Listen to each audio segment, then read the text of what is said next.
Welcome to today's show. We're about to get started, and today's primary focus is going to be on design productivity and building it so that you can have better velocity management, so that you can have better craftsmanship, so you can have consistent and relentless focus on your systems design so that you can be operating at a better clip every single day, every single week, every single month. But it first takes quite a bit of awareness. And we're going to dive into that homework today and do the work. And I'm really excited that you're here. So let's kick it off. There's three core things that I like to really aim and focus on. One, systems design. How well are you focused and managing your systems design? When you think of craftsmanship, that's not the way to do it, right? AI is going to produce things that you just don't really want. So you just get that out of there and you can come in and I'll just write it out for you. Craftsmanship, very powerful. We're also focused on velocity management. Velocity management is that ability to understand how much you're taking in and how much you're putting forward every single week. Everybody's got a different level and a different bar of how much output they can do and also how much input they can take. Can't just allow everything to come into the door and just spit everything back out. You need to be able to manage your velocity and what you're going to be taking in and what you're going to be taking out. Last week, when we were talking about design clarity, we focused on how to organize the work that you and your team are doing so that you could all be working in a parallel, continuous motion forward. But you still need to be able to do that yourself, and you need to be able to know where to look in your existing workflows and your existing systems designs so that you're not just flailing. You're very strategic and very calculated with how you're doing things. And you got to remember too that design productivity is something you'll work on forever as long as you're a builder, as long as you're a creator and an entrepreneur. You need to be able to optimize these things. The ability for you to just open up and be present and know that it is going to be a continuous motion. You are going to need to get better at this over time. It's your path towards mastery. Let's just zoom out, come back to the very top of where we started, and then we'll start understanding why design productivity is so vital to the overall system that we're creating. Remember, the systems design is going to be what sustains your consistency over a long period of time. It's going to help you reach high performance. It's going to also help you just have a lot higher level of awareness. You have so much awareness in your life, but what we're trying to do here in Next Level UX is help you hold it, help you understand it so that you can go get after it on a daily, weekly, monthly basis and get after and have some fun. So we first started in this whole entire program 7 weeks ago. We focused first on the big six. You understand your purpose, your priorities, your opportunities, how you identify, how you interact with others, and what success looks like. You understand these core things, you've got clarity. Great. Now you can graduate to the next level of documenting those items, understanding where you're going to be focused, understanding too how you're going to be thinking about your days, your mornings, your evenings, your action plans, working through your weekly milestones, your monthly milestones. We've taught about and learned like how you're going to really need to rely on your schedules, your systems, your rituals, and your routines to be able to do that, right? This is a common sense but not common practice, right? Then we focused on goals. So now that you have clarity, you got to be able to tie it to goals. So we looked at career, passion, project, and personal goals and tied those together because there may be overlap. All the things that you decide that you want to work on and focus on, or whatever industry that you want to be at, you're going to be able to start aligning things. And that's going to be able to help you. We also looked at the energy of those goals and how you want to design your weekly flow. Because when we get into action planning, you decide what it is that you do every day. You decide what's going to be the thing that you're going to do when you first wake up. You decide. So we get to decide what kind of energy we want to put into our life and how that's going to feel, what that's going to look like. We broke down in action planning like, okay, well, shoot, I got these 4 or 5 new projects. How do I break them down? Where do I start? What are the 5 things that I can do for these projects? Maybe every day, every week, every month. You get to decide those things. Then we focus on practice excellence, right? You know what your goals, your clarity, and your plans are, action plans. You got to be able to practice this work coming through. And after you've gone through that, there's going to be different phases of how you create. There's different ways of how you're going to practice.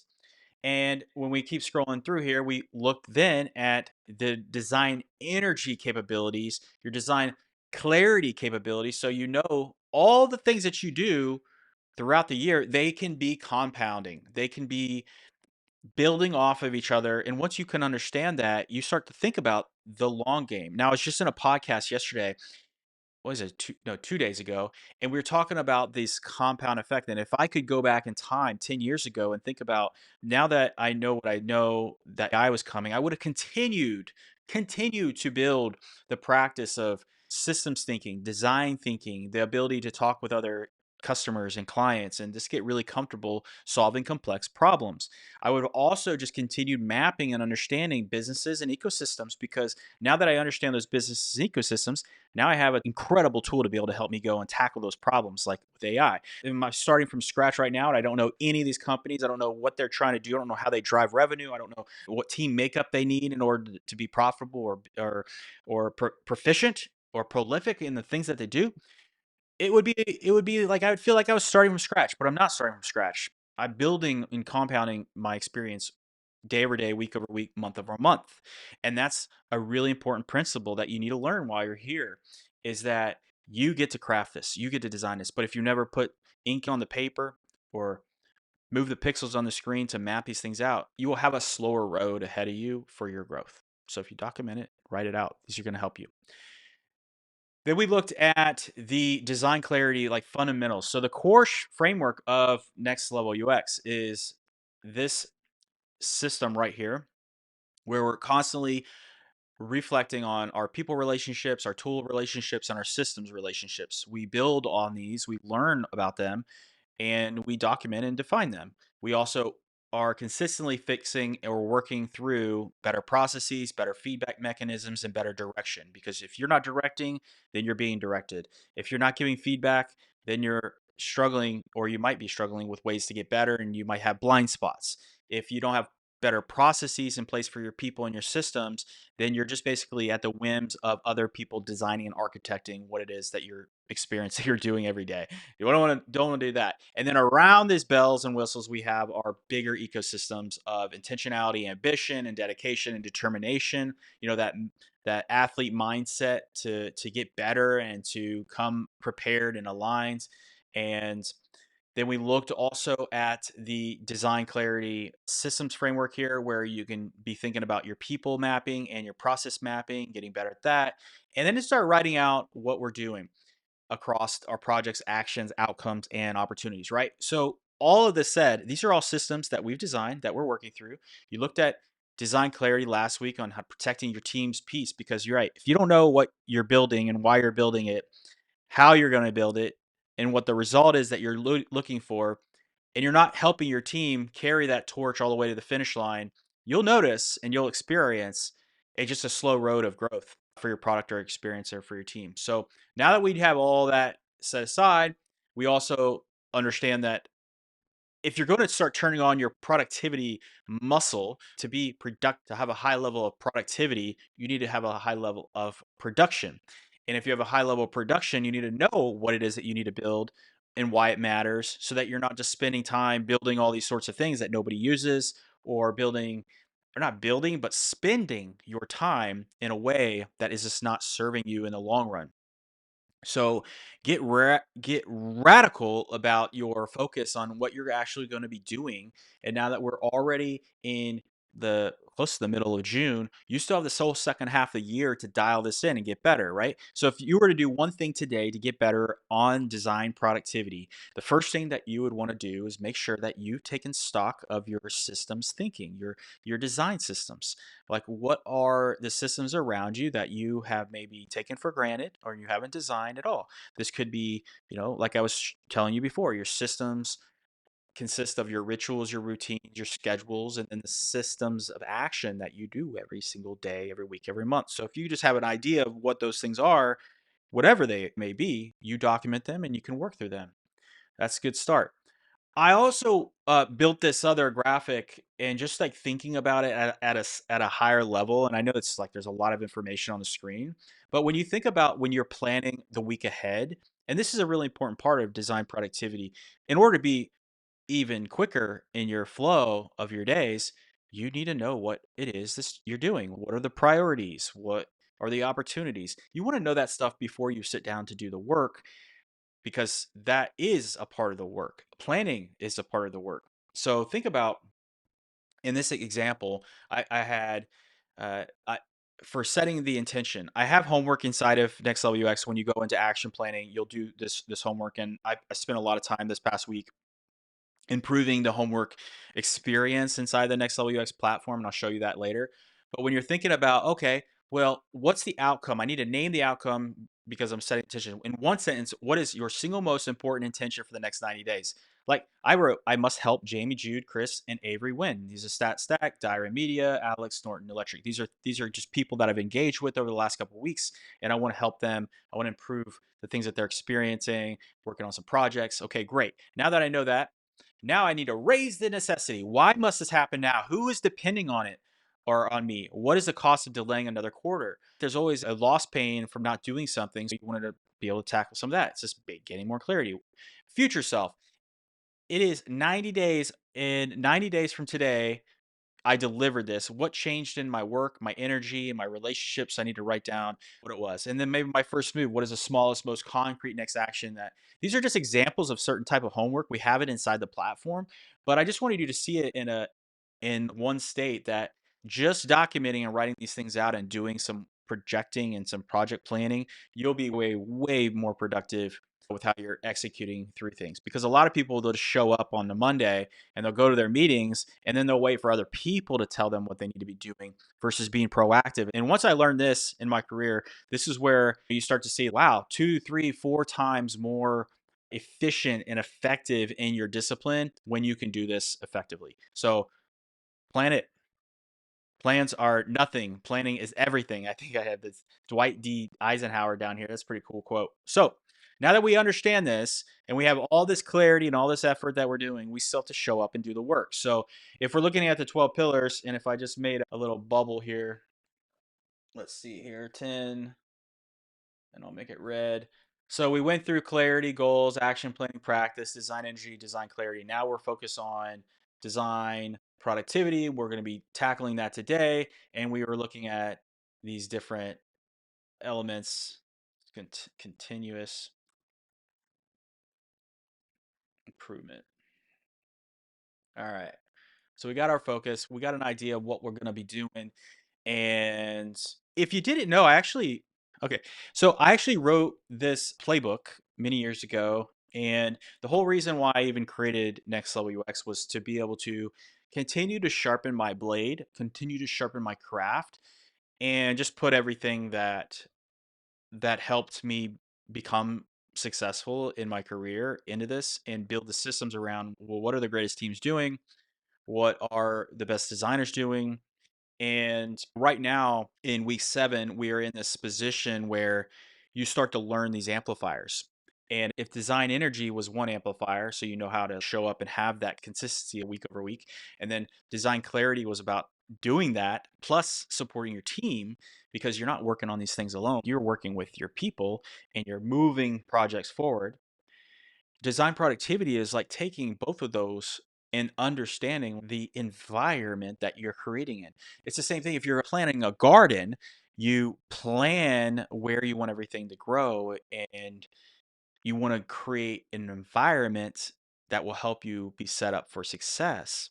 And if you have an environment that's going to help you be set up for success, you're more likely to grow better, right? It's more likely to have better outcomes. So, what are some things that we need to do immediately when we are working through just increasing our design productivity maturity? Let's look at this together. I'm going to come back to Figma. I'm going to start with the first, kind of like the first step of things that we need to be able to do.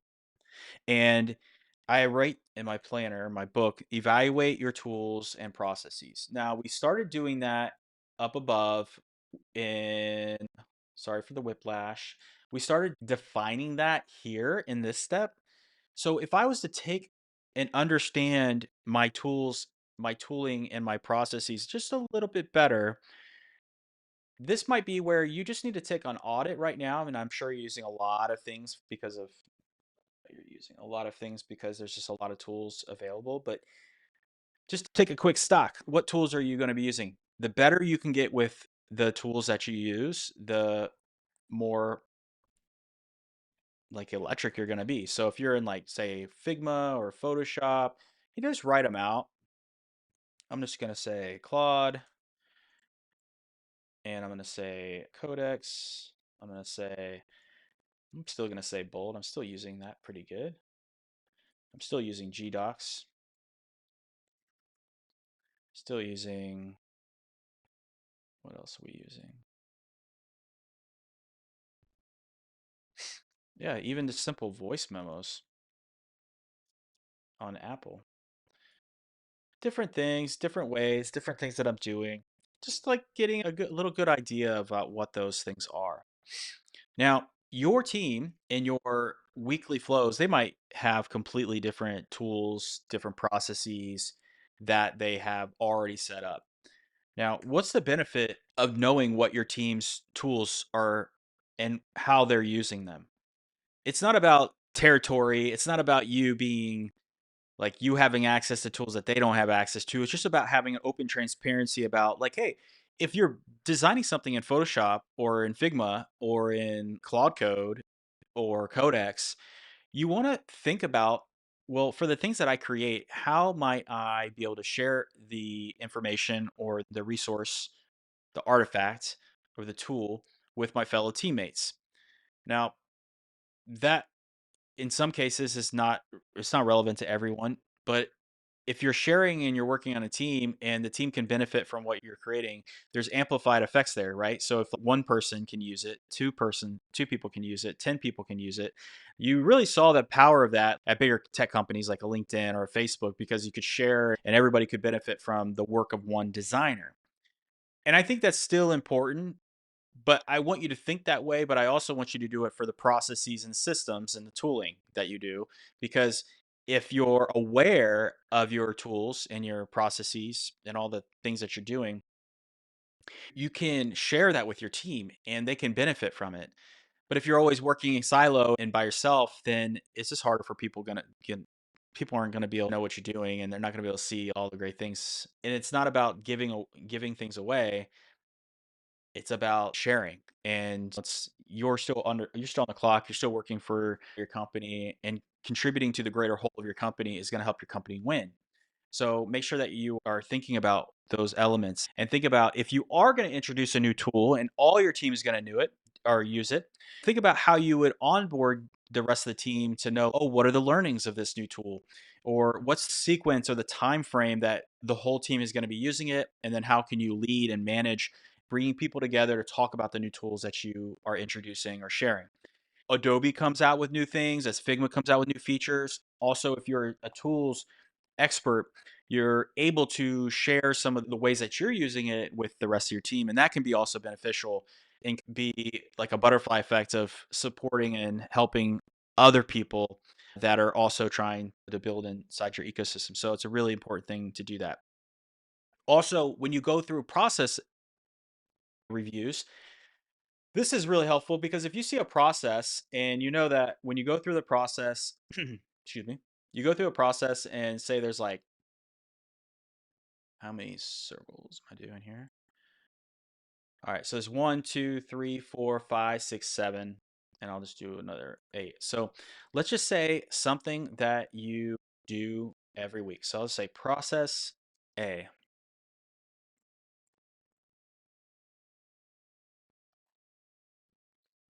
All right. So you come through and you have a process A. It could be like your production process. It could be the process of you get a design task or a business project and you it comes to you. It's the first time you got this project, or it could be a project that you do every single week. Today, when you get that project, I want you to take a little bit more time to understand, okay, how did this project get to me? What is the business reason or the business outcome of this process? How is this process making the company money? How is the process going to lose the company money? If you spent 10 hours on something that isn't actually moving the company forward, that might be losing the company money. And this is why managers care so deeply about, is your individual IC, your individual contributor, being prolific with their output. You want to understand how people are and how designers and other people are spending their time, because they could, and you learn this when you get at the senior level, you learn that some things could just be done in 10, 20, 30 minutes. It just can sometimes be over designed or over analyzed. And not all the time that's the case, but you do want to be aware of it. So for process A, if you know that as you go through and you get this new project, you have an intake. I'll just write this out. So you get intake, you get this job, then you got questions. So you're able to go back and forth with questions. You're able to get clarity from those questions, and then you start drafting a plan. Then you draft a plan, you schedule when you're going to do it. Then you step in to execute. Then you maybe have first round of feedback. Let me just move this over, and I'll make all these smaller.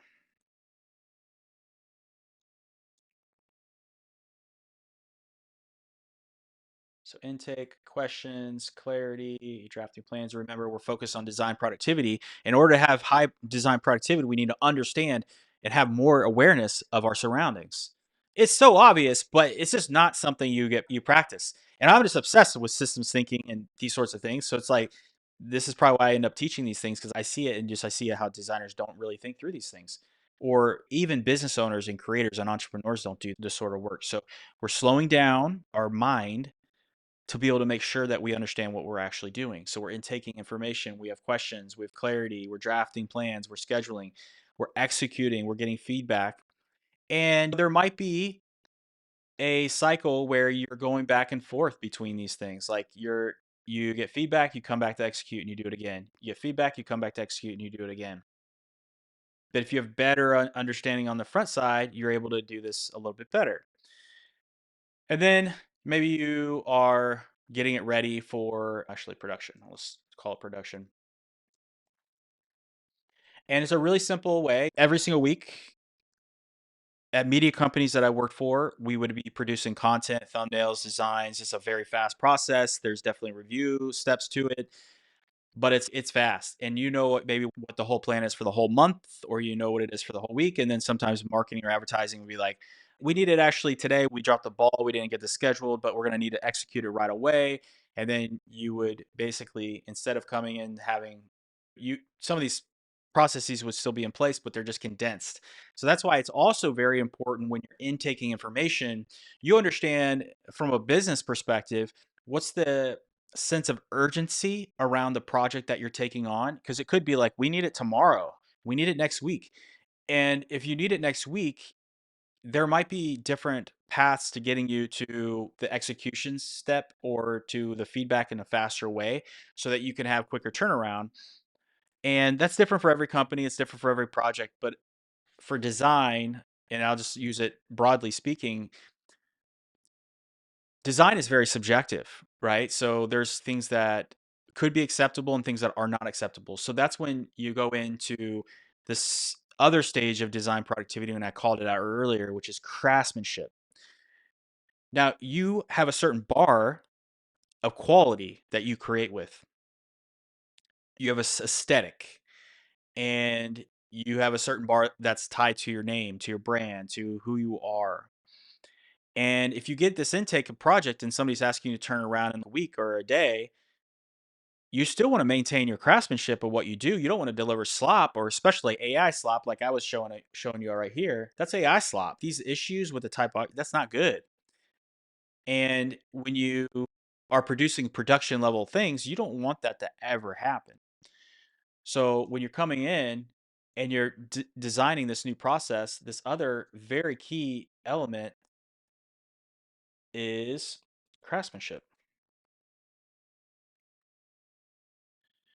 Now, I don't know how you feel about the word craftsmanship, but I learned it very early on in my design school days.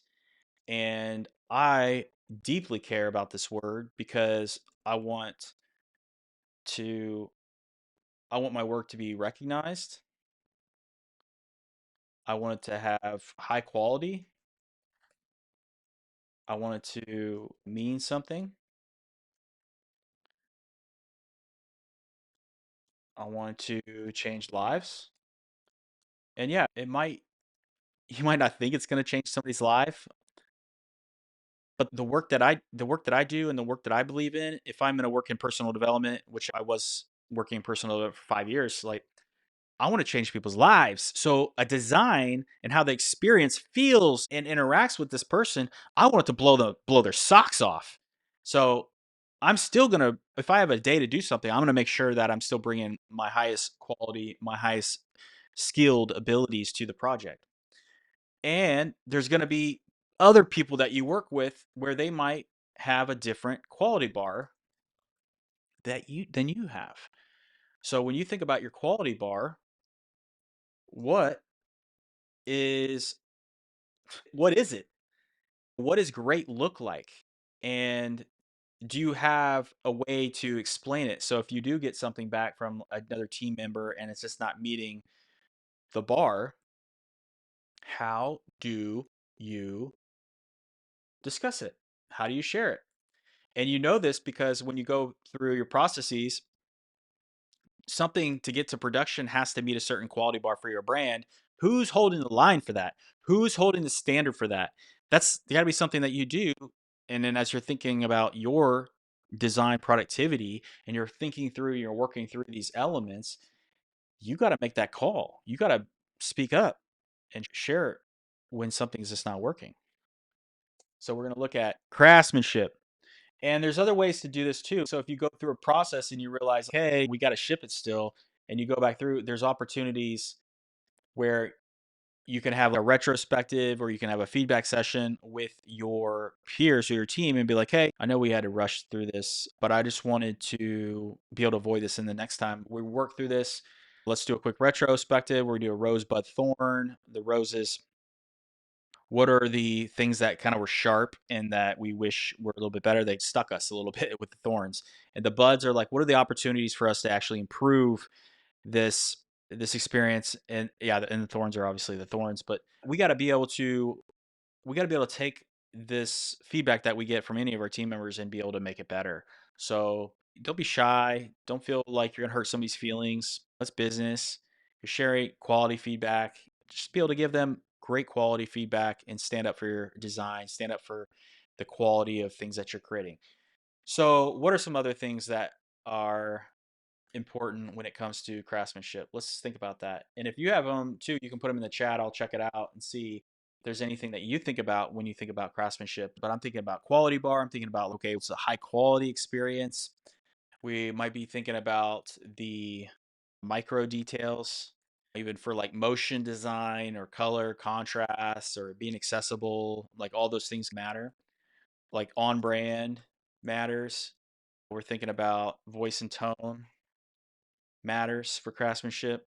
We're thinking about delivery. You could thinking about deliveries, do you want to be romantic about it? Or do you just want to be like in your face about it? Like how could you deliver the resource, deliver the outcome, deliver the like how you even present a presentation like about the thing that you just designed, like all those things matter for when you're sharing it with somebody, and the delivery of it matters. If you have a gift, you could just spend the gift giving and draw it out over a little bit of time, so it's like romantic and it's like surprise and it's exciting.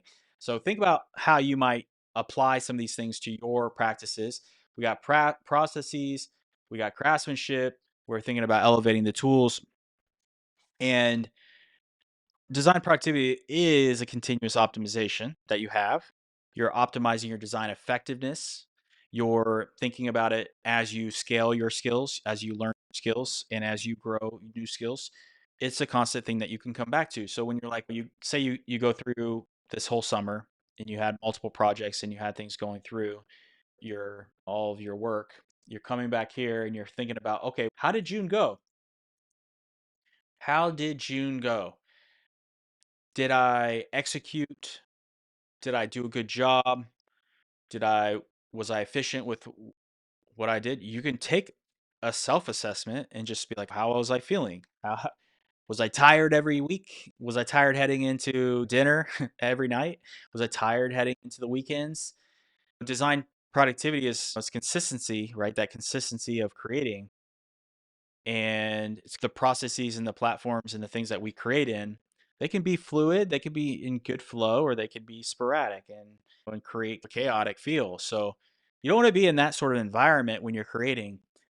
But remember, you can design it, you can architect it, you can literally craft how you're going to flow through your work. And that's where it comes into some of the homework that I want to encourage you to do. And I got it right in front of me here. So I want you to think about and be specific with the actions that you take moving forward in your design process.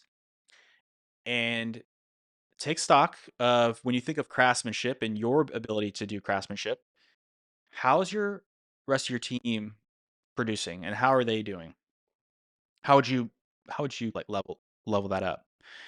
So the action one is first, we need to visualize here, and I'll write this down just so you can have this thing. And if you do have any questions, please feel free to put them in the chat. I can still see it.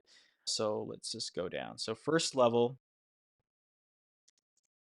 and the first one is visualize. It's like visualization. So I want you to visualize, there's 5 different actions that you can visualize. One would be what work needs to get done to move the project forward. So these are things that you can ask yourself. What work needs to get done to move this project forward? Number 2, and these are just actions. So action 1, things that you can do for your homework. All right. Action 2 is who needs to see this work and when do they need to see it? So this is important because as you're doing things, and even if you start a new company or whatever, there's certain people that need to see it, and there's certain people that don't need to see it. You might have an approval process. Remember that goes back into your systems for systems and process that already exist in your company. You might have to follow them, or you might be creating that from scratch. You're a leader. It just depends on where you're at in your career. So very important things just to be aware of. Action 3 is 3. What questions can you anticipate? What questions can you anticipate and how can you answer them in a presentation or in your notes? Now, this is a cool thing that I learned early on. I think I probably more so learned it when I was at LinkedIn and I would see this. And so I started getting bigger projects. And when you get bigger projects, you need to start anticipating what your bigger audience is going to need or what they're going to think about. And if you can anticipate what questions are going to be asked, then you can put it inside. I just noticed how big this is. Let me just do this. I want all this to be in view. But if you can visualize the questions that are going to be asked of you, and you can work through your presentations and your storytelling of what it is that you're doing in your design work, you'll start to catch holes in your thinking or blockers in your thinking, and then you'll already be able to solve for those ahead of time. So I want you to anticipate how you might present the work and then go through and actually do it. And that's just action 3. And we're gonna do action 4. These are all homework assignments or things for you to think through.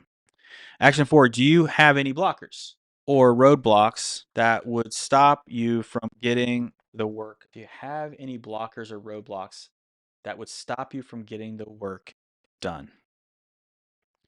These are another things that this is another things that if you can anticipate, well, what would be the blockers? Maybe somebody's going to be out of town next week. You already are ahead of that.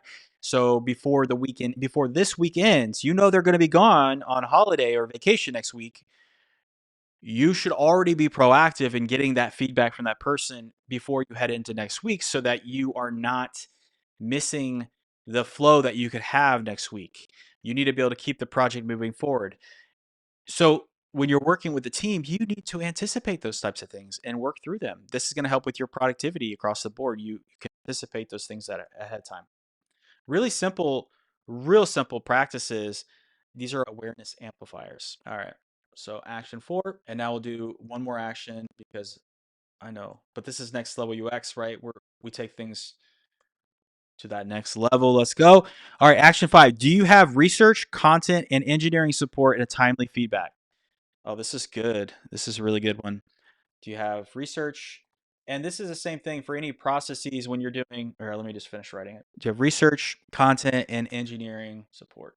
Now, this again depends if you're like what role you are to get timely feedback. Now, the reason why that's important, I'll just move these down. Okay, why is it important to have research, content, engineering? Because when you come up and you're going through your processes and you're going through this process and you're like, wow, I got all this feedback on Monday. Tuesday, I work on the idea. Wednesday, I'm ready to share my first draft. And then I realize nobody's in the office. Or I never scheduled the meeting to share the work with the people. That's going to be a major slowdown in your week process, right? So if you get a design project on a Monday and then you design for a Tuesday and a Wednesday, and then you realize that nobody is there, none of the stakeholders are able to look at it until the following week, you just have 3 or 4 days that you have to sit on this idea instead of 3 to 4 days of iteration.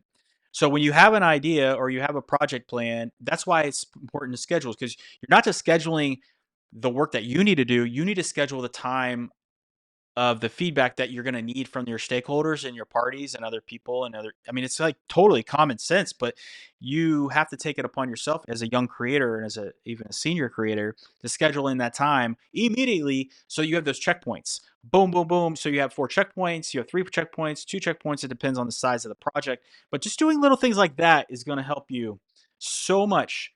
And then once I started doing that in my career and my practices, it was just easier to work with me. It was easier to work with myself and work through those projects. And now that I am able to do some of these things, I'm going to get better. I'm going to get so much better at the things that are going to help me win. So now that I have this homework, I'm thinking through these sorts of things. I mean, that's just the visualization homework. I have like tooling homework, people homework, and preparation homework. And I'll just read it to you and I'll go through these things through to you, take some notes. So when you think about tooling, do you know your team? Do you know which tools they're using? We talked about that earlier, and you know when to use them in certain situations. I think it's just important to just think about in general, know what they do, use, how they use them. Do you know your team? When to chat or when to send an email? It's very simple, actually. Do you send things through Figma? Do you send things through email? Do you send things through Slack? Standardize your ways of sharing information. This will help with your design productivity because you won't be fragmented on how you get feedback and how you send your work to other people to get reviewed. So it's a tooling thing. Remember, we're talking always about tools, people, and systems. Tools is a very important part. You need to be able to have a consistent way to get that feedback. All right. The third thing that we need to be thinking about is, where does the team get weekly status updates and news about the team, about what the team is working on? Do you have a consistent way to get a weekly status, and do you have a way of knowing what the team is working on? Very important part of design productivity. Another one for you on tooling is, do you have the appropriate people, or do the appropriate people have access to the meetings, the tools, and the data? So if you're being asked to do something around the data or the finances or ship a new product, do you understand the finances around why it is the way that it is and how it's supposed to work? You got to be able to figure that out as well. So that's your tooling awareness and your tooling feedback. Now let's jump over into people feedback, right? So understand the roles and responsibilities of your team. This is going to be very helpful when you're trying to move projects forward. Understand your team members' goals and learning objectives. I think it's also very important, if you work with 4 or 5 people on your team, know what their goals are, know what their intentions are, know what they're trying to learn right now. Just have that open discussion and figure out how you can best support them. Number three around people is to build time to get to know your team and to build trust. Schedule that coffee walk, schedule that remote session with them to just understand a little bit more about who they are and how they function, what's most important to them. Get to know them a little bit better. It will help you in the long run for how efficient you are with getting things done. Because at the ninth hour, when you're working with an engineer and you're trying to like really polish a user experience, or you're working through something, the relationship that you have with your counterparts is going to help you push and get through that last 5%. And it's going to be a little bit more fun, a little bit more productive if you do that. So pair up on projects and explore participatory design sessions. So this is another way if you're getting into becoming more productive in your design, learn how better designers do it. Learn how they don't even have to be better designers. They could just be more senior and more efficient with how they're working through their projects and their work. Kind of learn how you could model what they're doing and do a participatory design exercise with them. Participatory design just means you're coming up with ideas and brainstorming together, and you're putting your ideas on screen silently, and then you're talking about them out loud, and then you're getting feedback out loud or silently, and then you're continually moving something forward. So you want to be able to participate together on those things. All right, so we looked at visualization, we looked at tooling, we looked at people. Now we're going to do the final thing with this preparation, and then we'll continue to next steps where I want to show you a little bit about some of the updates in the product, and then we'll be going through the rest. So preparation. So, what do you need to learn for this next meeting? If you're getting ready to prepare for anything, one way to do is like, what do I need to learn before I show up in this next meeting? Before I sit down in this meeting or join this Zoom call or this Google Hangout, what do I need to learn about the meeting that's about to happen? All right, the next one is like, what questions might you get asked? What questions can you anticipate that you're going to get asked? I talked about this a little bit earlier, but so vital to just anticipate the questions. Close your eyes. Be like, what are they gonna ask me? What are they gonna ask me? How can I take this in? What am I gonna do? How am I gonna support this project? All right, the next one. Do you have enough information to make a decision? Now, in a product design, entrepreneurial position, or founder position, you might not have enough information to make a decision. So if you don't have enough information to make a decision, you can just ask, be like, I need a little bit more information to be able to make that call. Or you can ask for it, be like, could you tell me a little bit more about like how you got to this scenario, how you got to the solution, so that you can have really good consistent communication and flow for the discussion. Do you have any more information? Or another one here. What questions could you ask ahead of time to help the meeting go better? This is another practice that I'd use where if you're getting ready to go into a big meeting and you're going to be sharing participatory presentation with a PM or another stakeholder, you might want to do a rehearsal or a pregame with the person that you're going to share the mic with and think about what questions they might have or what questions that can be asked or what questions you can ask so that you're aligned going into a meeting. Very powerful tool to just do a little bit of preparation. And then the last one here that I have for you, a part of your homework assignment is what value can you bring to this next meeting? What value can you bring? Now, I think it's a pretty bold thing to ask. What value? Like you're like, I'm valuable. I'm just showing up. But that's not enough. It's not enough to just show up. You want to be driving. You want to be a high impact individual when you show up to a meeting or when you show up and you have presence. So when you show up and have presence, what extra value could you bring to a meeting? It could be that you're going to take notes.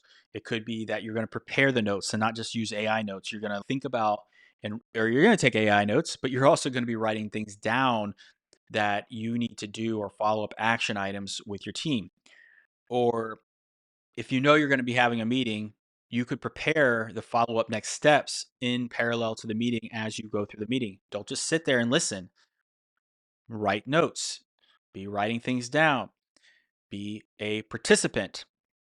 And I think those elements, if you could just do any of the last 15 things that I was calling out today and working through your people, your systems, your tools, and understanding you will be far better situation to have better communication, to have better collaboration, to have better execution, and working through an increase in your design productivity awareness. These things and learning how these things can evolve year over year. Like you're in year one, you're in year five, you're in year 10, you're in year 15.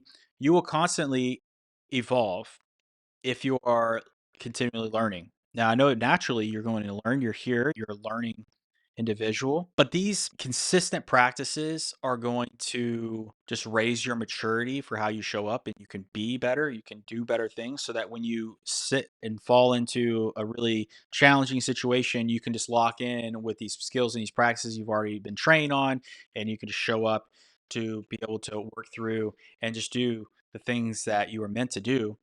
And I would just say take the responsibility in mastering your craft, in mastering your processes, in mastering how you flow with your team, and how you get better at priorities and working through th- the most important things that you need to do to help yourself earn, to help your company earn, to work through those important things. And we're going to do it together every single week up in here inside of Next Level UX. So we worked through productivity today. I hope you enjoyed that side of the session. Now, what I want to do is shift into showing you the website, and we'll come back over into the product experience. All right, so we're right now inside of design productivity. I look so small. Let me make myself a little bit bigger. Ching ching. Boop. All right, here I am.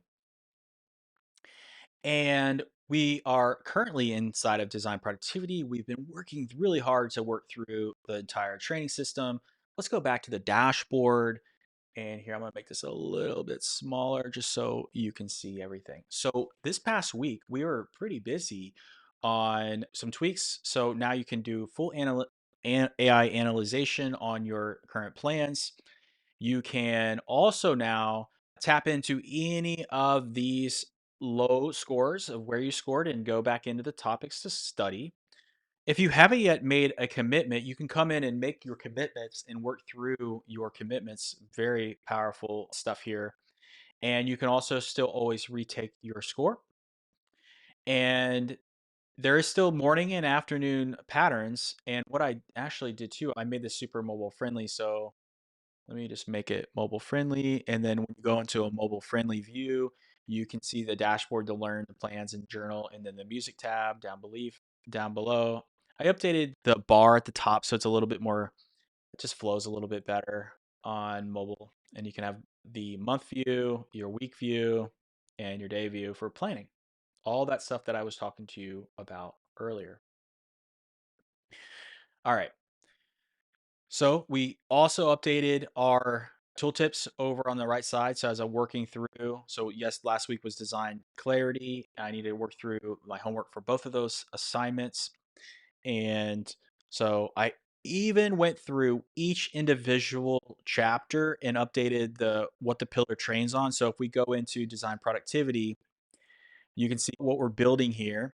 And then you can evaluate the tools in the process, which we just did. We talked about the rose, bud, and thorn. It's retrospective. The rose is what went well. The processes work smoothly. The bud is the emerging, what shows promise. And the thorn is what's broken, what's bleeding time. What do we need to improve on? Be more specific about your actions, reflection on productivity. We did a lot of that. And then when you go into the homework, you'll be able to write these elements out, like uncovered opportunities in your process. You can, I know this homework is not easy. It's not meant to be easy. It's meant to help you really unlock all the other elements and things that are happening in your life and your teams and your projects. And you can do a reflection on it as well. And then you have homework in here just to be able to help you work through these elements. After you complete the homework, you'll get a little completion element, and then you're good to go. So now that we have that and these updates all inside of the experience, you'll be able to see the replay of this episode here very soon. It will just come right inside of here, and we'll be able to do that. And you can ask any questions you want as well in the community. And I just hope you enjoyed the session, and I hope you got a lot out of it. I just want to remind you that you have unlimited, unlimited growth potential. You have the ability to learn and master these systems, and don't think that you can just do it overnight. We're playing the long game here, and we're trying to do something that empowers you, that helps you hold all this awareness and intention into the palm of your hand so that when you go in and you're like, how am I going to be a better creator today? You have a method for it, you have a practice for it, you have the ability to step into really challenging projects and experiences because you have yourself, you have an incredible system in front of you. So now it's just time to master it, time to get better at it. So I hope you have a beautiful rest of your week this week. June is just popping right now. And as we head into the second half of the year, let's get super planned and super calculated and super organized for how we're going to show up for our teams to win. And we're going to just clock in and do the work. And then we're also going to make sure that we're building and sustaining a life that we just absolutely love, a lifestyle that's worth living, a lifestyle that inspires us and drives us and motivates us. And that's what we're doing here. We're crafting it. So have a beautiful rest of your day, and I'll see you in the next one. All right. See you later.